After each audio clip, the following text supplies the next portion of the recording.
آپ نے فرمایا میں اللہ کا رسول ہوں، اللہ کے حکم کے خلاف نہیں کرتا، وہی میرا مددگار ہے۔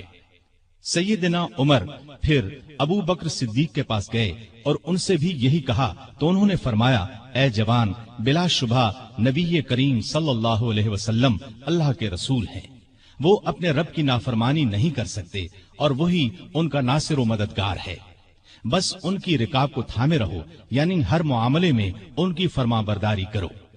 نبی کریم صلی اللہ علیہ وسلم نے فرمایا میں اللہ کا رسول ہوں، اللہ کے حکم کے خلاف نہیں کرتا، وہی میرا مددگار ہے۔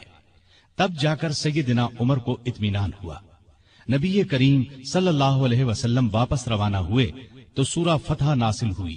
آپ نے سیدنا عمر کو بلا کر اللہ تعالیٰ کا یہ ارشاد سنایا کہ ہم نے آپ کو کھلی فتح عطا کی، ساتھ ہی آپ نے فرمایا مجھ پر آج ایسی صورت نازل ہوئی ہے جو مجھے اس دنیا سے زیادہ پیاری ہے۔ سیدنا عمر رضی اللہ عنہ نے حدیبیہ کی صلح کے موقع پر جو گفتگو کی تھی وہ خلوص نیت پر مبنی تھی، پھر بھی انہیں تمام زندگی اس بات کا افسوس رہا کہ کیوں انہوں نے اس طرح کے سوال جواب کیے۔ اس کے بدلے میں انہوں نے بہت سے روزے رکھے، کئی غلام آزاد کیے اور بہت سی نفل نمازیں پڑھی۔ ہجرت کے 7ویں سال خیبر کی لڑائی ہوئی، اس میں بھی سیدنا عمر رضی اللہ عنہ شریک تھے۔ ذی-قعدہ 7 ہجری میں نبی صلی اللہ علیہ وسلم عمرے کے لیے تشریف لے گئے۔ 2000 مسلمان آپ کے ساتھ تھے، سیدنا عمر بھی ان میں شامل تھے۔ ذات سلاسل کی جنگ میں بھی شریک ہوئے۔ سلاسل جگہ کا نام ہے، یا اس مقام پر قبیلہ جزام کا ایک چشمہ تھا جس کا نام سلسل تھا۔ مسلمان لشکر اسی چشمے پر اترا تھا، اسی لیے اس غزوے کو ذات السلاسل کہا جاتا ہے۔ 8 ہجری 10 رمضان کو رسول اللہ صلی اللہ علیہ وسلم 10,000 ہتھیار بند صحابہ کے ساتھ مدینے سے مکے کی طرف روانہ ہوئے۔ ان میں سیدنا عمر بھی شامل تھے۔ مکے سے کچھ فاصلے پر آپ صلی اللہ علیہ وسلم نے پڑاؤ ڈالا۔